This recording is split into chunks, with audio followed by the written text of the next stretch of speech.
Ladies and gentlemen, welcome to another exciting episode of Caught on the Mic. Few songwriters can say they helped define an era of rock music, but my friend Carl Bell can. As the founder, guitarist, and principal songwriter of the band Fuel, he wrote massive hits like Shimmer, Hemorrhage in My Hands, and Bad Day, helping the band sell millions of records and earn Grammy recognition.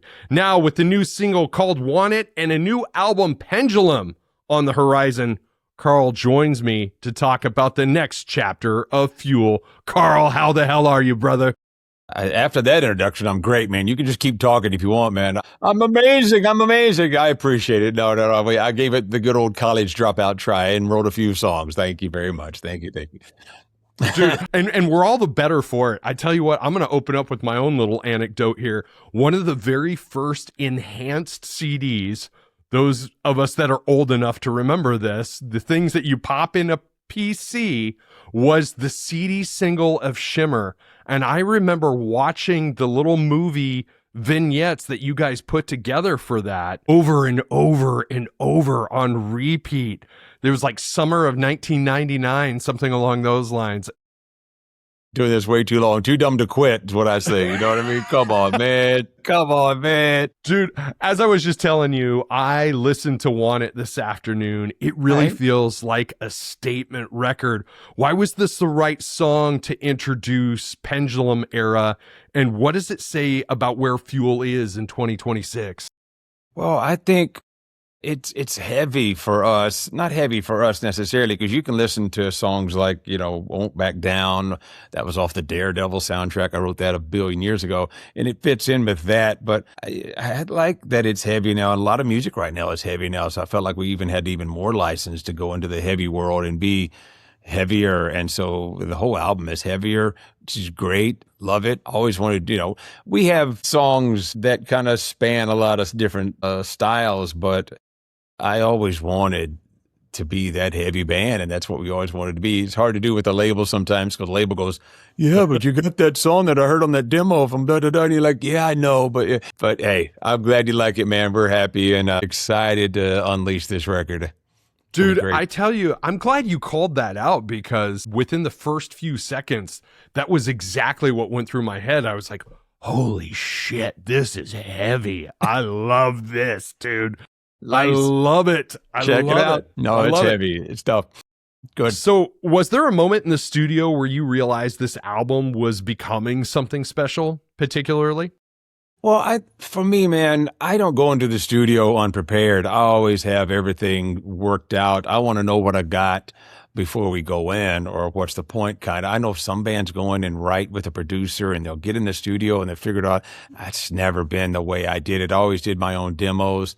I mean, you can see stuff online of the Hemorrhage demo or some of that stuff.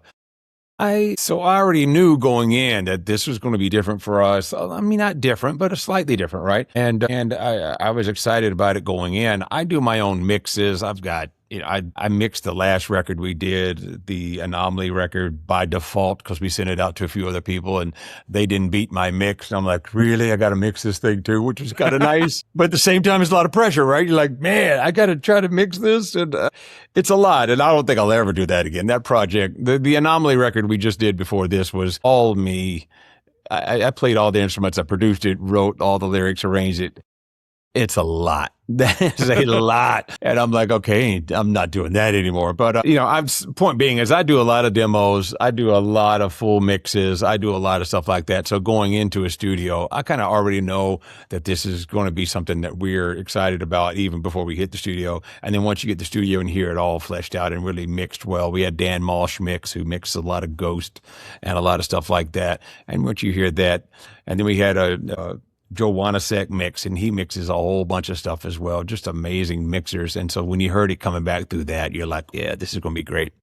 Yeah. Is there kind of an out-of-body experience whenever you do your own mix versus listening to somebody else's take on it? that you have? Yeah, it's tough because I hear stuff that I wanted to hear and I wanted to emphasize this and wanted to emphasize that. And sometimes you go, oh, wait, you missed this part. The cool thing with Joel was he started pushing parts that I wasn't really thinking about pushing, especially on a song called Walk Away. There's this little swell part just before the chorus. And it was there as a swell, but he kind of made it a feature. And I went, that's what that needed. And so you discover little stuff along the way as well. So it's always a work in progress, and you're always trying to work through the hangover of I heard it this way and now I'm hearing it this way. And there's that kind of stuff. But in the end, it's great. And I really appreciate what's happened on this record and how this is going. So we're excited.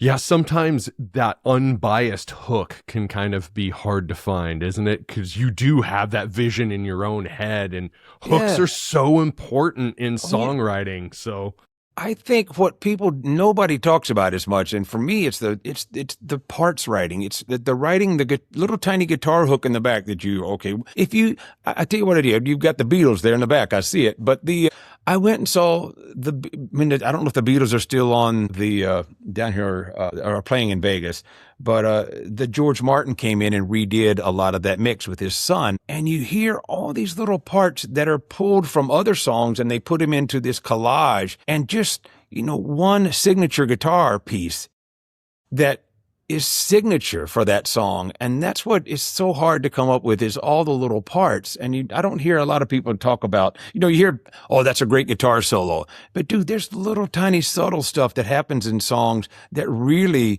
catch your ear and make songs great. And you kind of don't talk about that as much. I mean, I think, it's a thing that's really, really difficult to come up with a lot of times. Dude, I wholeheartedly agree. I just watched a video recently where they were deconstructing Michael Jackson's Human Nature. Just that song. Edge.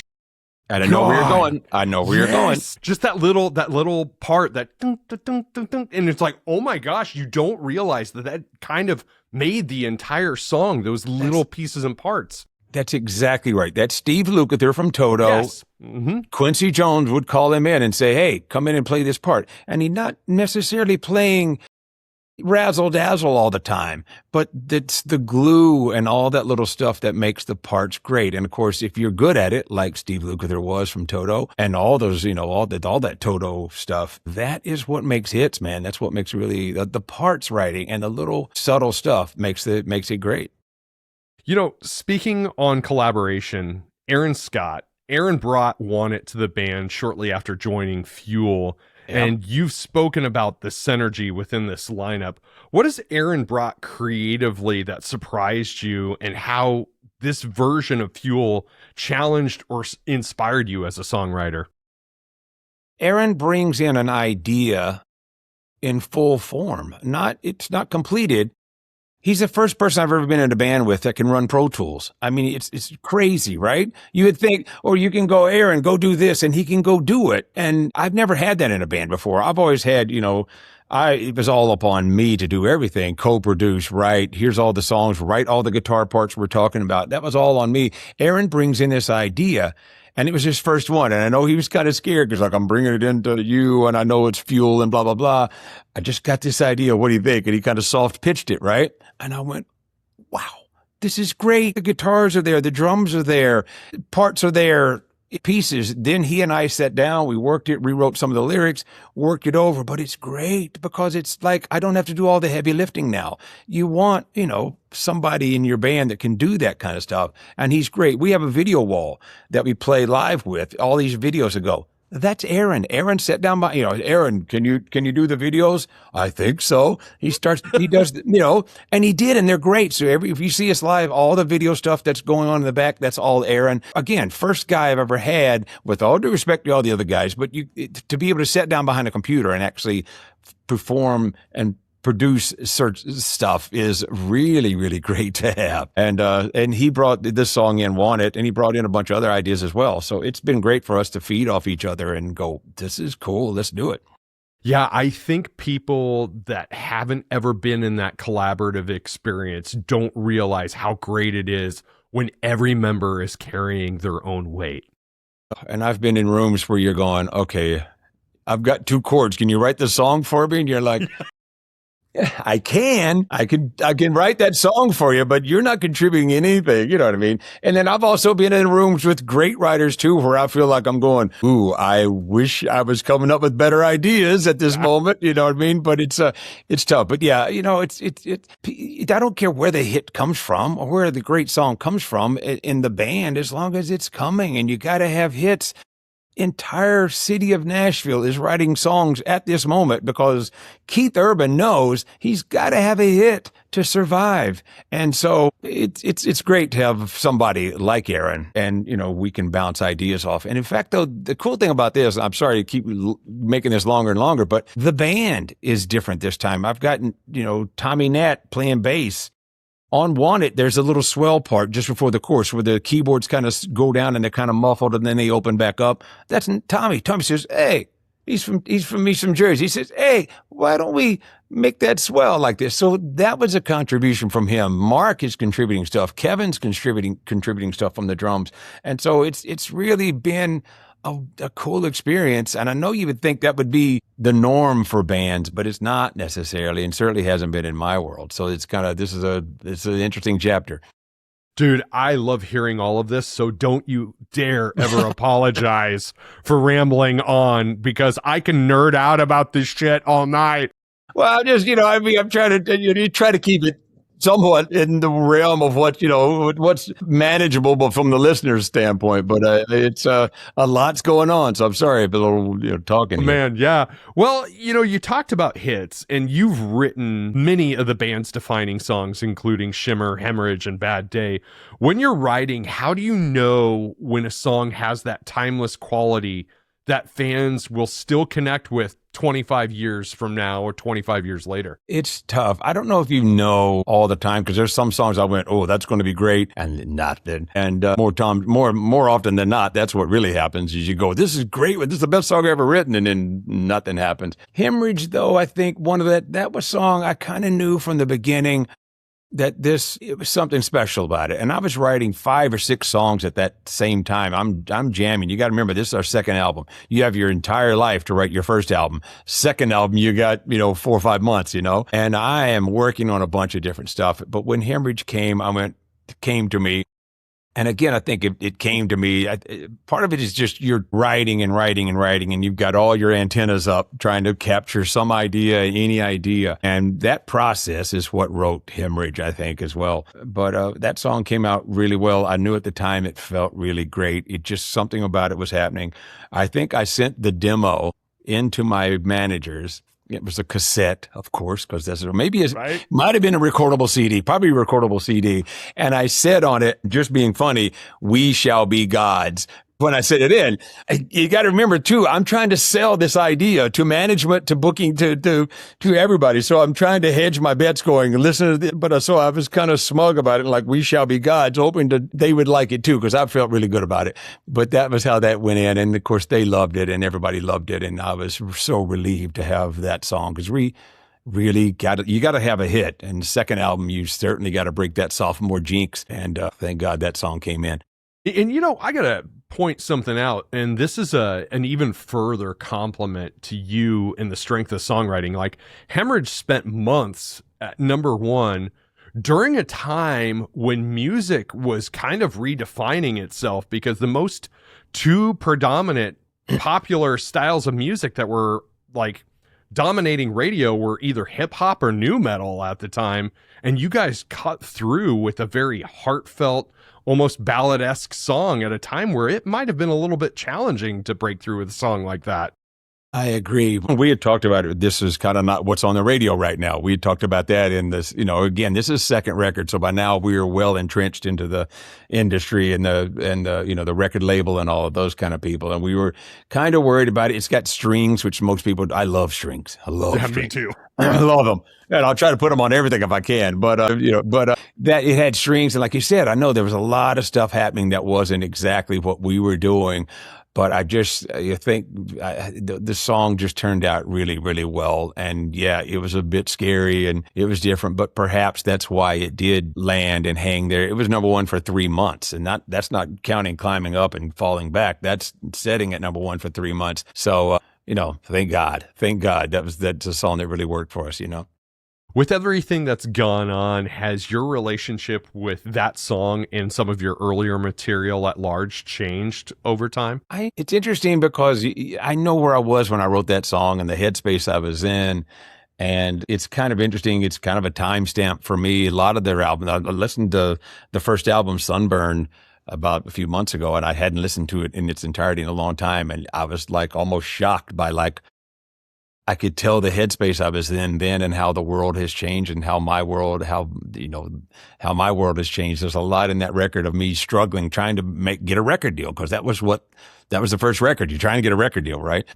But the songs, I'm just thankful to have hits that have worked, that are in people's, in their soundscape of their life. I'm just thankful for that. Songs are weird for me. I had a guy say the other day, he said, dude, when you play Hemorrhage, do you just sit back and go, wow, that's my song, and I wrote every bit of that, lyrics and music, and produced it, co-produced it and stuff like that? I'm like, not really. I don't really think that way. The songs kind of just go out into the world and become their own thing for me. I don't know. Maybe it's like kids. I don't have kids, but maybe it's like having kids and they just grow up and do their own thing. And I don't think of them as that's my song and I wrote that song. It's just more like that's our song and that's what happened. And again, just happy to have somebody appreciate what you do and build a career out of it. Yeah, I tell you, I had a very intimate relationship with Sunburn. I listened to the hell out of that album when it came out. And I think for me, the appeal, because it's almost similar, and now that I think about it, I kind of have a similar comparison to that first album that I do with Hemorrhage, is Sunburn was a straightforward rock record when there wasn't a lot of straightforward rock records hitting at that point in time. And I maybe there's a repetitive theme with Fuel here, Carl. Somebody was talking to me the other day about, like, why do you think Fuel sounds like Fuel? And it was kind of a weird question for me, but then I was kind of going, I wrote most of it, whereas, songs today have 16 writers on some pop songs and crazy stuff, right? And maybe it's all because it came out of my weird little brain. I don't know, but maybe that's why it sounds like it does. But it's been an interesting road. I'm so far off the radar of what I thought was possible in my life. You know what I mean? And we're just thankful that it's happened and that people will like what we have done, and hopefully will like what we're doing in the future with the new album Pendulum and stuff. So we're hoping it all works out. Dude, that train of thought as far as gratitude goes is kind of a rarity in this business. And so I've got to pay a compliment to you for that as well. You've talked in past interviews about wanting Fuel's records to sound more like the band originally envisioned them. How has your approach to producing and shaping the band's sound evolved from the early records to Pendulum? Well, I think this record will be different because it's heavier and we're focused more on the heavy and not so much on, I want to create a ride. Like, I always liked records like, the Led Zeppelin stuff back in the day. You would hear, they would go from heavy to a ballad to back to heavy to almost reggae. It was a journey, right? And you can listen to it as a body of work. And I know people don't ingest music as a body of work probably anymore. You just more or less listen to singles. But I still want that ride. And if you come see us live, I want to create that ride as well, where you're, it's got heavy parts and it's got slow parts and it picks up and, it's not just one solid level of intensity. It's not, your day-to-day life is not that way. Your life in general is not that way. And I think I just kind of want it to be a ride. And that's kind of what I look at. And what then music I appreciate as well. If I turn on the radio, I don't want to hear everything heavy all the time. I want to hear this and that, Dude, it has been nothing short of a privilege to be a fan of the ride. And Fuel has experienced a lot of changes throughout the years, lineup changes, industry changes, major shifts in how people consume music. Yet the band has continued to move forward. What has perseverance meant to you personally, and what has kept you motivated through the more challenging periods? Too dumb to quit. I think that's what it is. Too dumb to quit. I think I am programmed as a songwriter, and I was mostly the main songwriter, lyrics and music, and most of it came from me, just the way it was, right? And you program your brain that much. I write songs in my sleep, you know what I mean? You hear the songs about, you hear stories about the Beatles and Paul McCartney wrote Yesterday in his sleep. Totally get it, because your brain has basically rewired itself, I think mine has, to where I'm always working on a song and working something, and I try to shut it off, and I can't even do that. So I think it's still kind of the same. You say if it's evolved, I mean, it may be getting heavier and harder in some aspects, but a lot of it, the core ingredients are still the same. A hit song has got the hook and it's got something sonically that invites you in, and that kind of stuff. Those elements are probably still basically the same as they ever were. They may be shorter now because our attention spans have now been reduced to that of a gnat because of the internet and all that stuff. But I think a lot of the key ingredients are still somewhat the same. You just kind of try to remix them, rework the recipe, and hope people still enjoy it. Because you've had such the workhorse ethic throughout the career and of the band and the trajectory of your success, this is more of a philosophical question, but how is your relationship with time as a result of all of that? Because I know sometimes whenever you're kind of putting your nose to the grindstone, like 5 years can just feel like 5 months real quick, You're saying, how does it feel to have a 26, almost a 30-year career? Is that what you're saying? In a roundabout, more philosophical way, yeah. It's really odd. On the past, I've never been this old before. You haven't either, right? We've never been this old before. Right. And it's always, when you think back on our early career and where we were and what we were doing versus now, and things have changed a lot. It's a trip, man. It's a weirdo trip, isn't it? One of the songs we're on this new record is, don't shoot me, but we're doing a cover of Hotel California, and we just messing with it. And you go, that song is 50 years old, man. Hotel California is 50 years old. It's just hard to believe, right? It's just really, really hard to believe. And a lot of the stuff that you're listening to that, people still listen to is really, really old music. So it's a trip, right? I mean, I just think, the older you get, the crazier this whole world seems to me, I think sometimes social media has sped up time for us. I was just shooting the shit with some friends the other day, and I was like, do you realize that if Back to the Future was made this year, we'd be getting in the time machine and going back to 1996? Do you know how painful that is, bro? I know, right? It's again, I've never been this old before, right? Not that I'm super old. I'm not freaking, but it's like it's different. My mom, bless her heart, 93 years old. And she is, knock on wood, in great health. She's 45, right? My mom worked a team of horses as a young girl. It's just hard. It just really blows your brain, Rand, to think about that kind of stuff. And she's 93. And the stuff she has seen is just, I mean, she's on a cell phone now, right? It's right. Like she's all tech savvy. It's fantastic, but it's just, she has seen a lot. And as we grow older, we, put more stuff in our brains as we've seen as well. So it's got to have a trip, man.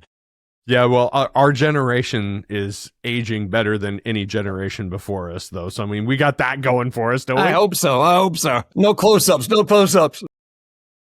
Man, so, you mentioned some songs that you thought were going to be hits that didn't deliver the way that you thought they would. Is there a deep cut in the Fuel catalog that you feel deserves more attention than it received? A specific song?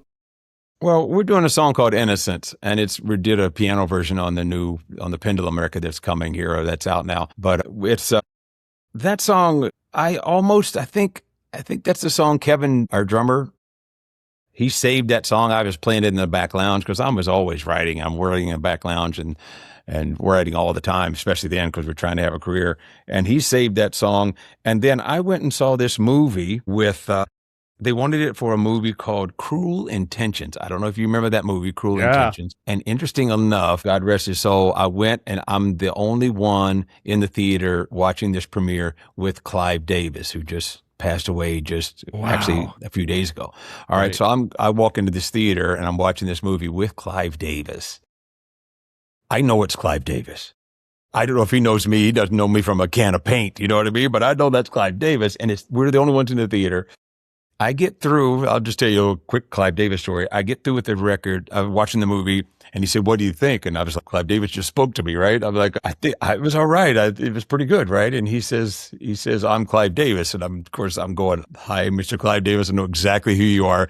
Yeah. And he says, "I'm Carl Bell from the band Fuel." And he says, "Oh, I know Yuri from Harrisburg, Pennsylvania. You had the song Shimmer, and he had the song Hemorrhage after that." Blah, blah, blah. And Clive knew everything about me. I think back on it now, I'm sure somebody had said, he'd ask who's going to be in the room, because that's probably the way he rolled, right? But Clive Davis knew everything about me, everything about our band, everything about me personally. It was really crazy to see. And sorry to bring that up, but I know Clive just passed away, God rest his soul, just recently. And what a amazing person in the industry he was. I mean, my God. But anyway, Innocent, going back to the original question, Innocent was a song that I thought might have been able to do better for us. We play it live now, and I use I went back and found just the piano tracks from the session. Oh my God, a long time ago, right? It's the original piano tracks. And so I use the original piano tracks, and Aaron sings over it, and we do it live. We do it half and half live. We do half the first part of the song with just piano stripped down, and then the band comes in during the bridge. And it's been great, and the response for that song has been really great. So maybe we missed one there. I don't know. And you can never tell. I know. Right. Won't Back Down was a song that I wrote for Daredevil soundtrack. And in Vegas, it was the number one requested song, but that song was on Wind Up label. The soundtrack was on Wind Up, and we were on Sony. And of course, they're wanting to promote their band. And so we just kind of got stepped over by that song because that was the Evanescence launch. So they launched Evanescence there. Even though we had the first single on that record, I always thought Won't Back Down could have had more legs. Had we had it on our label from the get-go, we might have had a chance there. But you never know, man. Songs just, you can woulda, coulda, shoulda, all you want, because you never know. 1,000 things have to go right to make a song established as a hit, and it's a lot, you know what I mean? So you can just hope for the best and see what happens, right? I've had several conversations with bands that have kind of floated in the ether during different eras of music and such. And it is kind of fun to wax philosophical about what could have happened, because I've got a couple of bands that I'm friends with that I swear to you, if their album had just come out a year earlier or even a year later, they probably would have been the biggest band in the universe. And so much of this industry is based on timing, just landing the right thing at the right time. Agreed. I mean, we used to, bands used to open for us, and I would be like, "Oh, that band is great," but they were on the wrong label, or they were on some label that didn't know how to do rock records, but they could do, pop songs. And it just didn't work. But the songs were great. It just, it just happens. I think terrestrial radio back in the day, part of it's the way it made hits and the way the hits were made in your brain is you just heard them. You know what I mean? Like, you heard a lot of songs just going to work or wherever you were going, just because they were on the radio and they're in circulation, and you was able to, those songs were able to make a hit almost. The hits are made, I think, in a lot of ways. You can only go so far with it, but in the beginning, hits are made, I think. Well, kind of continuing on that train of thought, you came up during a period where rock dominated radio and MTV. What excites you most about today's rock scene, and what advice would you give bands trying to build a career in a completely different music landscape? I have no idea what to tell a band right now. I mean, because back in the day, right, we had local radio, and they weren't just owned by a couple of companies. You could have independent radio stations. And so we started back in the day was you could get independent, you send them a tape, and if they liked it, we were in Harrisburg, Pennsylvania, and a lot of the radio stations, we had the number one song in Pennsylvania. So therefore, New York comes and, the DJs were saying, "Hey, we got a song that is reacting." That's an industry term. We have a song that's reacting, and Shimmer was able to get us attention in New York. Nowadays, It's kind of interesting because you have the internet though, right? And you have social media and you have a lot of ways to get into the public stream of consciousness. But it's, there's 1,000 people, millions of people screaming at once, and it's hard to get heard over that. So it's different. I don't know what to tell bands nowadays, man. I have no idea what to really tell them other than, the standard answer now, of course, is to have something go viral online, and you get a boost out of that. It's a kind of an odd situation now, isn't it? Where if you go viral or something you post that has nothing to do with music, a lot of labels now are picking their artists just because they have 5 million followers. Okay, they don't have any musical talent, but they got 5 million followers. Let's give them a song and see what happens. And so it is what it is, right? I mean, things change, things evolve. It's different, and it's just things are always going to change, and we're in the middle of this change, moving into the next change. So right, it's different. Well, let me offer some optimistic perspective. I mean, if I were asked the same question, I think the thing that I would tell a younger band would be, make sure you put together a badass live show, because I think people are coming back around to live music because they are starting to figure out that so much online can be fraudulent. Like people telling you what you want to hear or trying to convince you that this is what you want to hear. People are seeing through that somewhat. And I think the live music component is going to override that over time. And if I'm wrong, I'm wrong. Like I said, this is an optimistic take, but I think that's where things really need to go. I don't think you're wrong. I think that's what, you watch.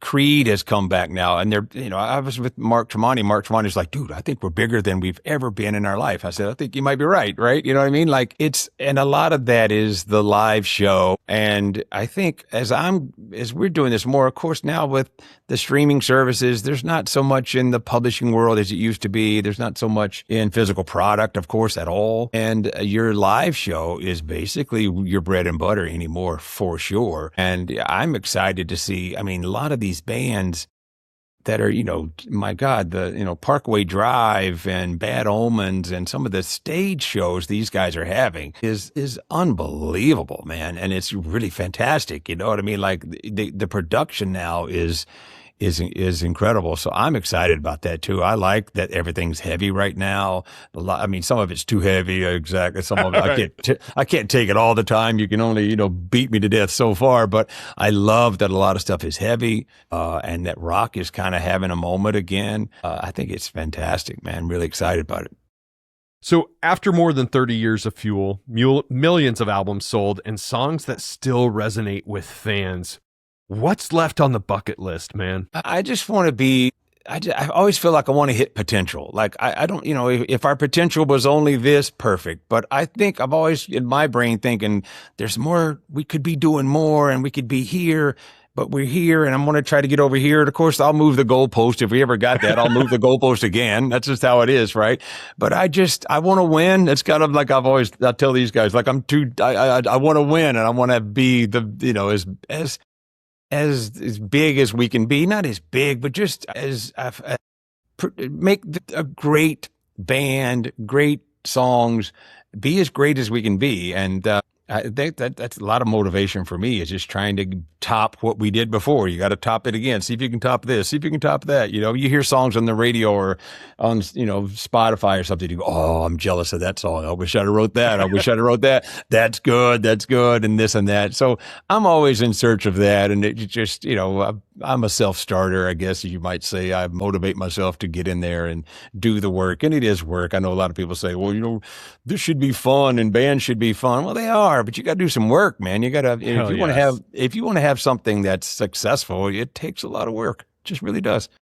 Dude, I cannot tell you the number of times I've jumped on a treadmill, thrown the earphones in, listened to a mix that I've made and go, damn it, I wish I would have written that song. All the time, man, all the time. Like, and listen to that guitar sound. How did you get that guitar sound? Listen to those drums. How did Bob Rock get those drums on that, Dr. Feelgood? How did he do this kind of stuff? I'm always doing that. So yeah.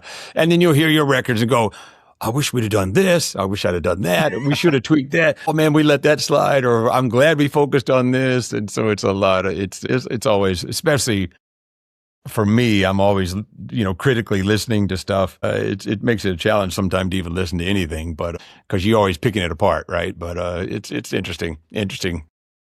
So if you could go back and give the Carl Bell, who was writing songs in Tennessee before Fuel broke, one piece of advice, what would it be? There's a lot, and I've told myself a lot of stuff. I can't say one thing. There's a lot, especially in my current situation. There's a lot of it I told myself. Don't trust this person. Don't trust that person. Watch out for that guy. Watch out for this guy. This is going to come back and to haunt you. That's going to hurt. There's a lot. I don't know. That's too much, man, because there's so many things. I mean, we almost didn't get signed back in the day because somebody at another label had a personal vendetta against one of our managers. I didn't find this out till like 20 years later, but we were a certain label shook my hand after we did a showcase, shook our hand and said, you got a deal at blah, blah, blah records. All right. Then we didn't hear anything. 20 years later, I find out that some guy at blah, blah, blah records hated my manager and killed that deal before it even got out of the gate. Right. So there's a lot of stuff that in the past you just go, wow, that was close. We almost didn't make it here. We almost didn't make it there. This was, and there's so much stuff I don't even know about yet. Still, I'm absolutely positive, be sure, and in any band's career. Right. But there's just a lot of stuff that happens and a lot of stuff that you might have changed and maybe you could change. A lot of stuff you would have told yourself. The list would be 1,000 miles long for me. So it's a lot. A record career, having a career in the industry is not easy, and a lot of people are trying to vie for your position and take what you're doing and make it better. And it's a lot, man. It's a interesting industry, man. Well, that kind of leads into my closing question. And I ask this of every single guest that does my show because I love everybody's answer. But given your experience and everything that you've gone through, Fuel and beyond, what's your advice for making the world a better place tomorrow than what it is today through your eyes? What's my advice to the entire planet to make it better? Yeah. I don't know, man. I think there's a lack of common sense anymore that you just go, I'm not one side or the other politically and all that stuff. I just want common sense. And if you see something that is just stupid, it's stupid. Even if it's your side, you go, that's dumb. As I can see stuff on all matters of the world, and you just go, that's dumb. That's not going to work. I think if everybody collectively have some common sense, which is not very common anymore, we might have a better world. I think that would help, and just not be so, this is my side and you can't change my mind. I don't know. And just go, this makes more sense for the collective good. Let's do it this way. Would be, that's kind of my take on it. I agree with you, man. I got to tell you that I think if there's anything that people lack anymore, it's nuance, and it's a relationship with nuance and understanding that everything doesn't have to be extremely one way or the other. And if you feel a little bit of the opposite of what you normally feel, it's okay. It's better to find common ground than not. So, and we're looking for solutions, not finger pointing, right? You want a solution to, well, this is bad. Okay, how do we fix that? It's not. I think a lot of people just get caught up in this is dumb and that's dumb and I don't believe in that. And what's the solution though? The solution might be common sense. I don't know, but it's something to let's try to get along. And we're all in this ride together, and you only get one life. You only get one. This is not a dress rehearsal, so let's try to make it great. It's not easy. Life's not easy. Life's not always going to be up perfect, but let's try to be as best to each other as we can, Dude. Yes. Can I tell you a quick story? This is interesting. Yes, please. This might be great. I had a friend. Oh, I can tell you this. I guess I can. Well, maybe I won't tell him the name. I had a friend. He had a terminal illness. All right. It was bad. It was really bad. And he and his wife came to visit me. Basically, it was the last visit, right? And I saw them, and they were a great couple, and they were going through this awful time because he had a bad disease that was rearranging his brain, and it just wasn't the same person. And we stayed for a week. And when they left, I was like, oh my God, they would trade places with me anytime, even if my world is not perfect. They would give anything just to get out of that situation of the disease. It was incurable. And I looked at my girl and I said to her, from now on, we need to be good to each other. Just be good to each other and try to be great to each other. And I say that to advice to any couples, like, just be good to each other. You're together in this ride, and that goes with the world, I guess, as well, right? Just be good to each other, man. You don't have to be, just be good to each other as a rule. And I think you'd be better off. Dude, thank you for sharing that. That means a ton. Brother, I cannot wait to run into you in the real world and hang out a little bit. So next time you're in either Omaha, Nebraska or Lincoln, Nebraska. Hey, we're out there all the time, man. I know. We got to link up, brother. Well, ladies and gentlemen, by the time you are listening or watching this, the new single Want It will be available for you to check out. Pendulum, the album coming soon. Pay attention. Yes. Carl, you want to tell everybody where they can find Fuel online? You can find Fuel at Fuel Official on YouTube, Facebook, and TikTok, and Fuel Official Music on Instagram. Follow us there. Check us out. I'm always putting stuff up about our shows coming up. We're basically playing all the time. New shows are being added all the time. So follow us there. As we've just established, social media is huge and every band needs it. And we are not separate from that. We need it as well. So follow us, man. We appreciate it. If you love the music, jump on in there, guys. Carl Bell, thank you so much for 30 years worth of music. Thank you for your friendship, my friend. The world is a much better place with you in it, my guy. Well, that's a lot, but we'll see.